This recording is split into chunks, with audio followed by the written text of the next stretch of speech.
Hi there, this is grade 5, lesson 3, and we'll talk about division. Say you have 6 boxes of pencils. Each box contains an unknown number of pencils, but together there are 60 pencils.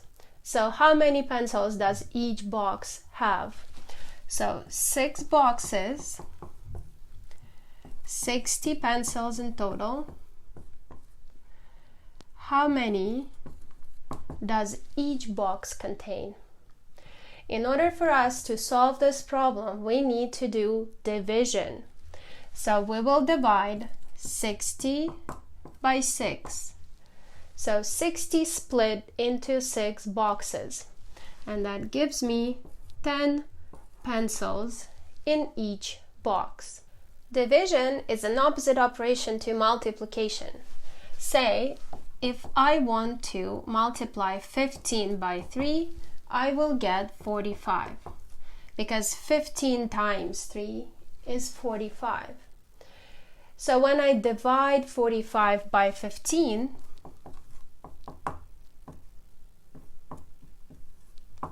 I will get 3.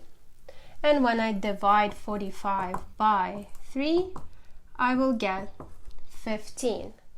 Therefore, when you have the division, when you have the multiplication, to get one of the factors of the product, 45 is the product, you need to divide the product by one of the factors.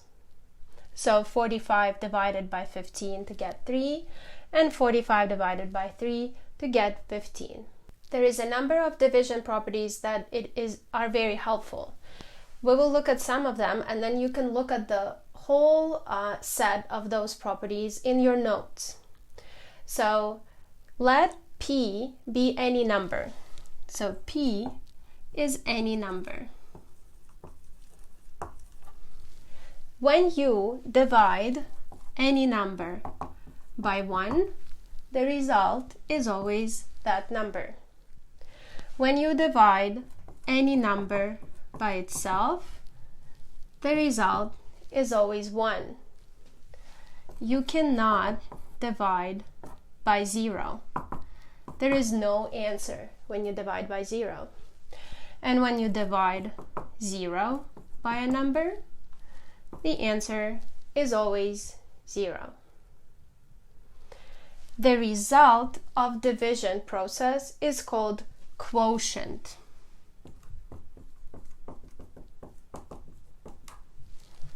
The number that you are dividing by is called the divisor, and the number that you're dividing is called the dividend. You can find all of those names in your notes. Now let's divide two numbers by each other. So 344 divided by 8.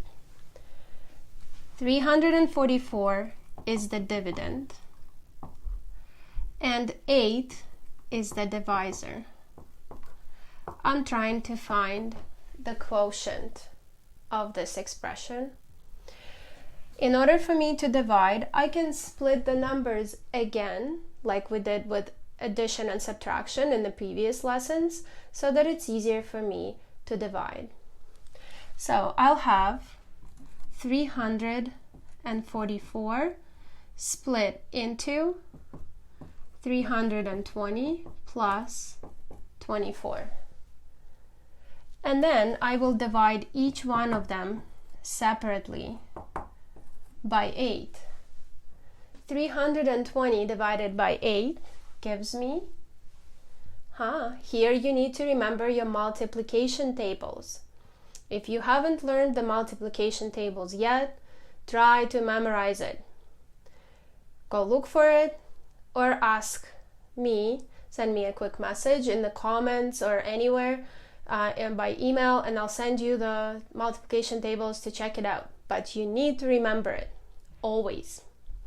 So 32 divided by 8 is 4. 320 divided by 8 is therefore 40. 24 divided by 8 is 3. So the final answer is 43. We can long divide the same two numbers. Sometimes long division is very helpful when working with bigger numbers. So we'll put a symbol that goes like this, the division symbol, and then we put the dividend right under it, the divisor outside of it, and the quotient will go on top. The result will go on top. So we'll try to divide 3 by 8. It's not easy to do because 8 does not really go into 3. So I'll borrow another number, 34. 34 divided by 8. The closest number that I can think of that evenly divides into 8 and is close to 34 is 32. 32 divided by 8 is 4. So I will subtract 32 from 34 and place it right under each other, and I'll get 2. 2 is the result of this subtraction, and then 4 is the number that I still have left in my 344 number that I'll drop down to get 24. 24 evenly divides into 8. If I multiply 8 by 3, I'll get 24. So now I have 0 as my remainder. So nothing's left. 344 is evenly divided into 8, and the quotient is 43. You can also divide numbers with remainder. Say you want to divide 20 by 9. 20 does not evenly divide by 9. So I will think of a number that's closest to 20 that could evenly be divided by 9, and that's 18. 18 plus 2 will give me 20. And then I'll divide 18 by 9. 18 divided by 9 is 2, and then 2 is my remainder. So I'll record it as R2. Therefore, the quotient of 20 over 9 is 2 with remainder 2. Thanks for doing lesson 3 with me. Now you're ready to move on to lesson 4 of grade 5. Don't forget the practice. See you next time.